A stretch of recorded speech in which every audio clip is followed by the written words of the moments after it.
नमस्कार हजुरलाई oh my God जिन्दगीमा म फेरि पनि स्वागत गर्न चाहन्छु र आजको एडिसनमा मसँग हुनुहुन्छ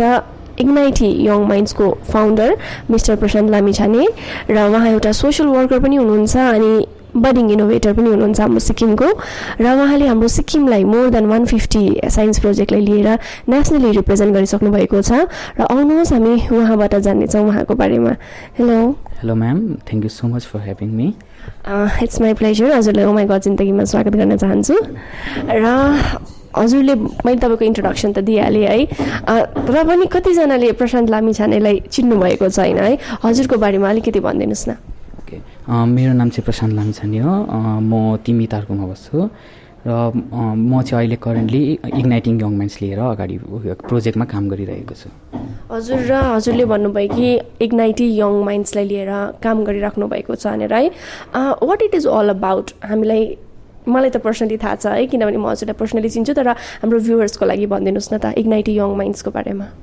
सो एक्चुअली इग्नाइटिङ यङ माइन्ड्स भन्दाखेरि के हो भन्दाखेरि इट्स अ हब, जहाँनिर चाहिँ हामी के गर्छ भने धेरैवटा इनोभेटर जो स्टुडेन्ट्सहरू नानीहरू हुनुहुन्छ है, अहिले तपाईँहरू न्युज च्यानलमा पनि देख्नुहुँदैछ धेरैवटा इनोभेटर्सहरू सेनिटाइजर मसिन या त फेरि के बनाउँदै आउनुहुँदैछ। र हामी इग्नाइटिङ यङ माइन्ड्समा चाहिँ के गर्छ भने जसलाई चाहिँ साइन्सपट्टि रुचि छ उहाँहरूलाई चाहिँ हामी सर्च गरेर उहाँहरूलाई कन्ट्याक्ट गरेर हामी एक्चुअली चाहिँ साइन्स प्रोजेक्टको एउटा वे कस्तो प्रकारले बनिन्छ हामी त्योहरूमा मद्दत गर्छ। र इग्नाइटिङ यङ माइन्डको पछाडिपट्टिको रिजन के हो भन्दाखेरि चाहिँ एक्चुली हामी यहाँनिर के गर्दैछ भने ऱ्यान्डमली साइन्स प्रोजेक्टहरू बनाउँछ र एज अ फेमको लागि हामी काम गर्दैछ। बट एक्चुली साइन्स प्रोजेक्ट चाहिँ हामीले कस्तो प्रकारले गर्नुपर्छ, कस्तो प्रकारले बनाउनुपर्छ, सोसाइटीमा प्रब्लम कसरी हेर्छ र त्यसलाई कसरी सल्युसन गर्छ, हामी चाहिँ त्यो सबै कुरा आइडियाज एन्ड सल्युसन, प्रब्लम सल्भिङहरू, R&Dहरू हामी सबै यो चाहिँ इग्नाइटिङ यङ माइन्ड्समा गराउँछ। हजुर, र कतिजना मेम्बर हुनुहुन्छ होला यसमा, अनि कसले अब जोइनहरू गर्नु मन पऱ्यो भने है कस्तो प्रकारको छ होला यो? करेन्टली चाहिँ म आफै नै गराउँदैछु, मेरो टिम छैन, तर मसँग चाहिँ नाम्चीबाट भाइहरू हुनुहुन्छ, त्यहाँदेखि नन्दुगाउँबाट एकजना भाइ हुनुहुन्छ, दोचुङबाट एकजना भाइ छ दिनेश भाइ, अन्त उहाँहरू जोइन गर्नुभएको छ मसँग र उनीहरू प्रोजेक्टहरू बनाउँदैछ। र अगर कसैलाई पनि साइन्समा या त फेरि साइन्स प्रोजेक्टहरू बनाउनुमा रुचि छ भने उहाँले डाइरेक्ट मलाई कन्ट्याक्ट गर्नु सक्नुहुन्छ। म फेसबुक पेजमा पनि एभाइलेबल छ हामी, र हामी इन्टरनेटमा पनि एभाइलेबल छ। हजुर, र तपाईँको अघि मैले इन्ट्रोडक्सन दिँदा पनि भने मोर देन 150 साइन्स प्रोजेक्टलाई लिएर हजुरले अब सिक्किमलाई रिप्रेजेन्ट गरिसक्नु भएको छ, अनि हजुरको 2जना स्टुडेन्टले त हाम्रो प्रेसिडेन्टबाट पनि अवार्ड पनि थापिसक्नु भएको छ है, कस्तो एक्सपिरियन्स छ त्यसको पनि अलिकति भनिदिनुहोस् न। या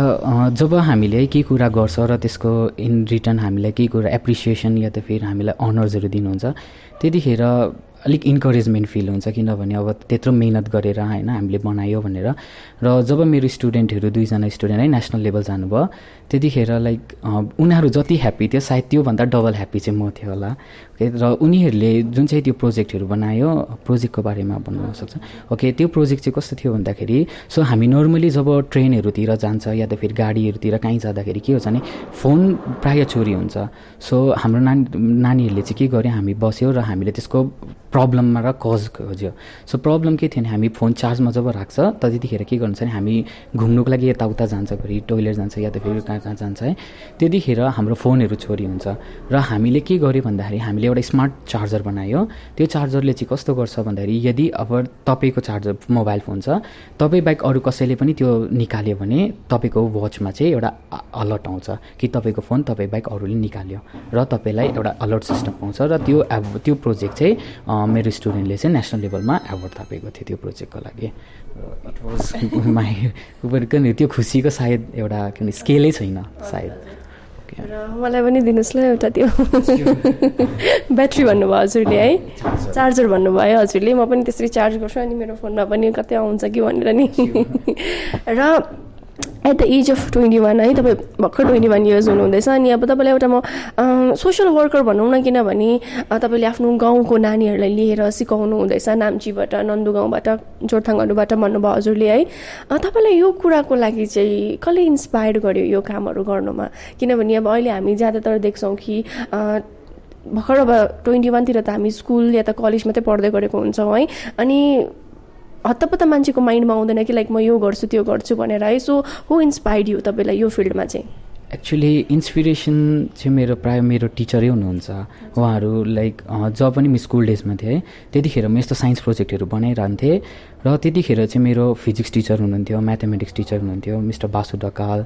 युवराज विष्ट सर, त्यहाँदेखि हाम्रो हेमप्रसाद सुवेदी सरहरू। उहाँहरूले जहिले इन्करेज गर्नुहुन्थ्यो र उहाँहरूले प्रोजेक्ट बनाउनु सिकाउनुहुन्थ्यो र त्यतिखेर चाहिँ मलाई म पनि त्यतिखेर त्यस्तै थिएँ, प्रोजेक्टहरू बनाउँथेँ, सरहरूलाई देखाउँथेँ, एप्रिसिएसन पाउँथेँ, सबैकोबाट एप्रिसिएसन पाउँथेँ, खुसी पनि लाग्थ्यो। तर एउटा मुमेन्टमा आई रियलाइज कि त्यो एक्चुअली इनोभेसन होइन, त्यो चाहिँ जस्ट अ साइन्स प्रोजेक्ट हो। र त्यतिखेर चाहिँ मैले जब थाहा पाएँ त्यतिखेर मैले मेरो म्याथमेटिक्स टिचरले मलाई एउटा कोटेसन भन्नुभयो, त्यो कोटेसनले म प्रायः इन्सपायर्ड भएँ। उहाँले भन्नुभयो जसले व्हिल बनायो त्यो साइन्टिस्ट या वो मान्छे के भन्नु अब एउटा रिभोल्युसन ल्याउनु भएन उहाँले, तर चक्का बनाउने खतरा होइन, जसले त्यो चक्कालाई युज गरेर गाडी बनायो त्यो चाहिँ एउटा इनोभेटर हो, त्यसलाई चाहिँ एउटा इनोभेसन भन्नुहुन्छ। र त्यहाँदेखि चाहिँ मेरो सायद इनोभेसनको पट्टिको जुन चाहिँ एउटा भिजन छ त्यो नै चेन्ज भयो र मैले के गर्नु थालेँ फर्स्ट अहिले आजकल चाहिँ म जहिले पनि साइन्स प्रोजेक्ट बनाउनु बस्छु त्योभन्दा अगाडि म पेपर वर्क गर्छु। अन्त त्यही इन्सपिरेसनलाई लिएर नै कि कस्तो प्रकारले चाहिँ साइन्स प्रोजेक्ट बनिन्छ, फर्स्ट म के गर्छु भने एउटा सोसाइटीमा प्रब्लम हेर्छु, के छ प्रब्लम, त्यहाँदेखि चाहिँ हामी प्रब्लम नर्मली हामी के गर्छ प्रब्लमलाई हेर्छ, त्यहाँदेखि सल्युसन खोज्छ। तर हात काट्यो सपोज मेरो भने म डाइरेक्ट दबाई किनिहाल्छु, तर हामी कहिले यो गर्दैन कि कज के हो। सो कज हामी चाहिँ के गर्छौँ, म चाहिँ के गर्न थालेँ त्यहाँदेखि भन्दा चाहिँ कजहरू खोज्न थालेँ र त्यसले नै गर्दाखेरि सायद मलाई पनि अहिले यस्तो साइन्स प्रोजेक्टहरूमा धेरै इन्सपिरेसन हुँदै गयो र for me teachers are my inspiration. हजुर, र हजुरले अघि भने मैले पनि भने हजुरले पनि भन्नुभयो कि लाइक मोर देन 150 प्रोजेक्ट हजुरले नेसनली रिप्रेजेन्ट गरिसक्नु भएको छ भनेर, अनि तपाईँले चार्जरको कुरा पनि गर्नुभयो। अरू के छ होला हजुरले अहिलेसम्म इनोभेट गर्नुभएको? अरू जस्तो हाम्रो हेर्नुहोस् ल, हाम्रो घरमा ओल्ड एजमा बाबा हुनुहुन्छ, आमाहरू हुनुहुन्छ है, अन्त कतिजना मेडिकली फिट हुनुहुँदैन, अन्त भिजुअली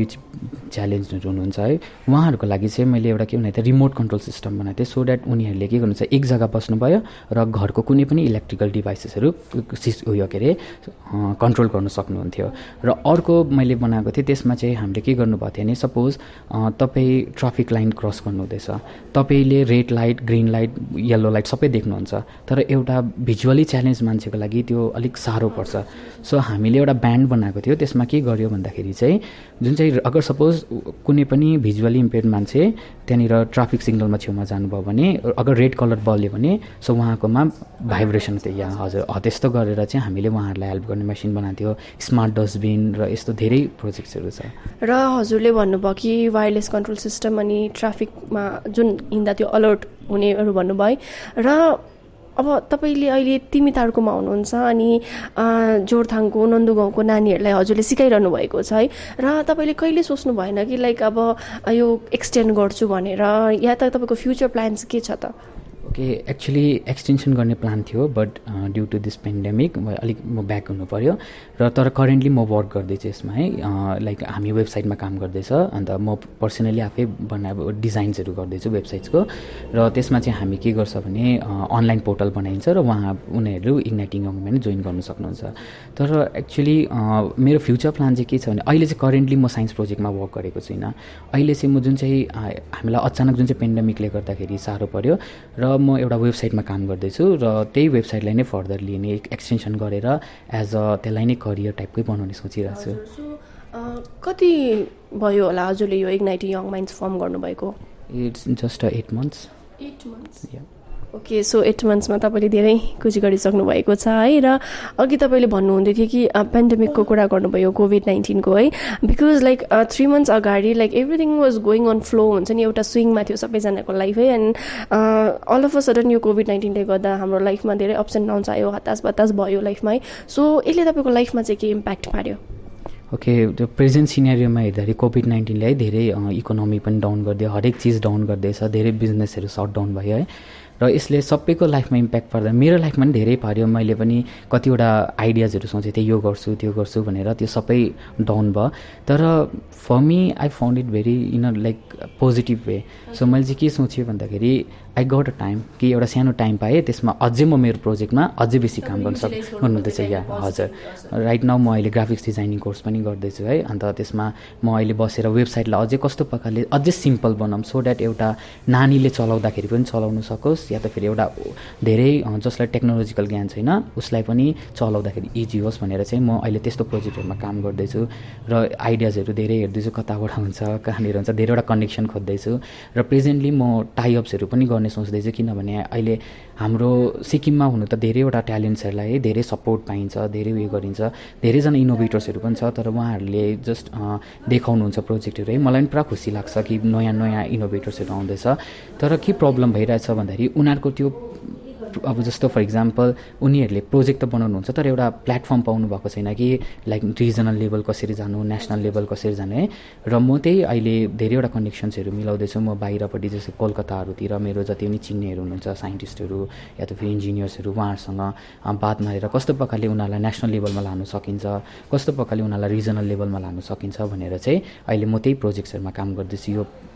करेन्ट सिचुएसनमा चाहिँ हजुर र हाम्रो सिक्किममा पनि हजुरले भन्नुभएको त्यस्तै धेरैजना अब बडिङ यङ्स्टरहरू हुनुहुन्छ इनोभेटर्सहरू हुनुहुन्छ जसले अब प्लेटफर्म पाउनु भएको छैन है र हाम्रो सिक्किममा पनि धेरैजना हुनुहुन्छ जसले इच्छुकता राख्नुहुन्छ यो कामहरू सबमा है तपाईँ हाम्रो यङ्स्टरलाई चाहिँ के मेसेज दिन चाहनुहुन्छ त हाम्रो जुन चाहिँ सिक्किमको यङ्स्टर्स है उनीहरूलाई हुनु त म पनि यङ्गै छु हो मेरो पनि कुरा सुन्छ या सुन्दैन तर पनि मेरो एउटा फर्ड छ कि भनौँ सो उनीहरूले जुन चाहिँ प्रोजेक्ट बनाउँछ द्याट इज भेरी गुड होइन किनभने अहिले कतिजनाले सेनिटाइजिङ मसिन्सहरू बनायो मलाई पनि पुरा मन पर्यो त्यो आइडियाजहरू है तर बट म के भन्छु भन्दाखेरि जस्ट उयो साइन्स र इनोभेसन चाहिँ खालि फेमको लागि मात्र नलियो मेक इट अ प्यासन एउटा प्यासन बनाऊ कि यसले गर्दाखेरि चाहिँ यस रियली नै सोसाइटीमा चाहिँ हेल्प होस् किनभने अहिले के हुँदैछ भने इभन मेरो भाइहरू थियो जसले पहिला यसो भन्थ्यो है मलाई प्रोजेक्ट बनाउँथ्यो अन्त मलाई भन्थ्यो दादा मलाई प्लिज न्युज पेपरहरूतिर भनिदिनु न भन्थ्यो होइन सो लाइक खालि फेमको लागि काम नगर फर्स्ट थिङ इज द्याट कि प्रोजेक्ट बनाऊ र त्यो प्रोजेक्ट चाहिँ यस्तो बनाऊ कि त्यो चाहिँ सल्युसन लिएर आओस् फर इक्जाम्पल तिमीले आइडिया बनाउनु जरुरी छैन तिमीले एउटा मसिन फर इक्जाम्पल मलाई पनि रोबोट बनाउनु हुँदैन ठुल्ठुलो मसिन्सहरू बनाउनु हुँदैन तर एउटा सिम्पल मसिन्स होस् जसले चाहिँ एउटा कसैलाई ठुलो इम्प्याक्ट पार्दैछ भने that is a innovation for example last year है एउटा युकेजीको नानीले चाहिँ नेसनल लेभलमा चाहिँ उहाँ फर्स्ट हुनुभयो युकेजीको नानी एन्ड हामी सबै सक्ड भएको थियो किनभने अब युकेजीको नानी अब युकेजीमा त हामी एबिसिडी पनि राम्ररी सिकेको हुँदैन है र ऊ नानीले पनि एउटा त्यस्तै खाले सिम्पल प्रोजेक्टहरू बनाएको थियो है र एउटा क्लास 2 को नानीले चाहिँ एउटा टर्च बनाएको थियो नर्मल त टर्च त सबैकोमा हुन्छ तर उहाँले के गरेको थियो भन्दा त्यो टर्चलाई चाहिँ नर्मली टर्चले अगाडि देखाउँछ है र उसले आफ्नो बोजूलाई टर्चले देखाउँदाखेरि चाहिँ बोजूलाई त देखाउनु भयो तर उहाँलाई देखाउने कोही नभएर ऊ लड्नु भयो र उहाँले के सोच्यो भन्दा त्यो टर्चको मुनिपट्टि पनि लाइट फिट गरिदिन्छु र उहाँले त्यो लाइट फिट गर्नुभयो र द्याट इज एन इनोभेसन किनभने त्यो प्रब्लम थियो कज थियो सल्युसन भयो है अन्त उसले नेसनल लेभलमा जानुभयो र म पनि यही भन्छु कि please don't waste your money किनभने एउटा साइन्स प्रोजेक्ट बनाउनुको लागि है नभनेको नि 5,000 लिएर 10,000 खर्च हुन्छ फर्स्ट प्लान प्रपरली राम्ररी प्लान गर त्यहाँदेखि एउटा प्रोजेक्टलाई हुन्छ कि हुँदैन फर्स्ट एभ्रिथिङ सोच त्यहाँदेखि मात्रै एउटा प्रोजेक्ट बनाऊ त्यहाँदेखि जो तिमीहरूको आसपास हुनुहुन्छ उनीहरूसँग पनि डिस्कस गर या त फेरि teachers are the best one कसैलाई अगर तिमीहरू आइडिया सेयर गर्न सक्छौ भने टिचर्सकोमा जाऊ आइडिया सेयर गर र त्यो प्रोजेक्ट बनिनु सक्छ या सकिँदैन तब मात्र गर किनभने मैले धेरैवटा भाइहरूलाई देखेको उनीहरूले है ढुङ्गाहरूमा काम गर्छ या खेताला जान्छ त्यो पैसाले चाहिँ साइन्स प्रोजेक्ट बनाउँछ र त्यो देख्दाखेरि मलाई पनि काहीँ न काहीँ कस्तो अक्वर्ड फिल हुन्छ है अन्त कतिखेर म पनि हेल्प गरिदिन्छु उनीहरूलाई तर उनीहरू चाहिँ प्रायः त्यही गर्छ र म त्यही भन्छु first find the problem then find the cause then find the solutions र अरू यसमा चाहिँ नजानु हजुर र एकदमै राम्रो मेसेज दिनुभयो हजुरले है र तपाईँसँग त अब म बात मारिबस्छु है लाइक वाट्सएपहरूमा हामी गफ भइबस्छ सो आज ओमाई गड जिन्दगीमा हजुर आउनुभएको छ है सो कस्तो फिल भइरहेछ हजुरलाई लाइक धेरै खुसी भइरहेको छ र लाइक म धेरै हेर्छु है ओएमजी जिन्दगी हाम्रै गाउँको निकिता दिदीहरूको पनि धेरै हेरेँ पङ्कज सरहरूको पनि धेरै हेरेँ र मलाई तपाईँहरूलाई धेरै धेरै थ्याङ्क यू पनि दिन चाहन्छु है तपाईँले सायद जो मैले पनि धेरै यङ्गस्टर्सहरूलाई प्लेटफर्म दिन्छु तर तपाईँले चाहिँ हामीलाई दिनुहुँदैछ किनभने हाम्रो भोइसहरू सबै इनोभेटर्समा पुर्याउनु यो चाहिँ अब गर्नु धेरै मुस्किल पनि थियो र तपाईँहरूले गर्नुभयो त्यसको लागि धेरै धेरै थ्याङ्क यू र आउने दिनमा आई होप कि अरू इनोभेटर्सहरूलाई पनि ओएमजीमा है तपाईँ बोलाउनुहुन्छ र उहाँहरूलाई पनि उयो के अरे अलिक प्लेटफर्म्सहरू प्रोभाइड गरिदिनुहुन्छ भन्ने थ्याङ्क यू सो मच अनि मलाई पनि हजुरलाई भेटेर एकदमै खुसी लाग्यो अनि आई विश हाम्रो यङ्स्टरहरूले पनि है हजुरको त्यस्तै सोचेर है केही कुरालाई इनोभेट गरोस् भन्छु म पनि अनि हजुरले भन्नुभएको त्यस्तै पहिला प्रब्लम थाहा होस् है अनि कज होस् अनि मात्रै सल्युसन निकालोस्। ओके मैले पनि त्यो माइन्डमा हालेँ हजुरकोबाट, त्यो कुरा चाहिँ मैले पनि हजुरकोबाट सिकेँ है। भनिन्छ नि हामी जतिजना मान्छे पनि भेट्छौँ केही न केही आफूभन्दा ठुलो होस् या त सानो होस् केही न कोही कुरा सिक्छौँ भनेर है। र आज मैले हजुरकोबाट त्यो सिकेँ र आशा गर्छु हजुरहरूले पनि यो एपिसोड हेरेर केही न केही कुरा त सिक्नुभयो भनेर। र उहाँ हुनुहुन्थ्यो प्रशान्त लामिछाने, फाउन्डर हुनुहुन्थ्यो इग्नाइटी यङ माइन्ड्सको। र आउँदो दिनहरूमा पनि हामी यसरी नै हजुरहरूको सामु हाम्रो यङ्स्टरहरूलाई लिएर धेरै धेरै कलाकारहरूलाई लिएर उपस्थित हुनेछौँ। हेर्दै गर्नुहोस् ओ माई गड जिन्दगी।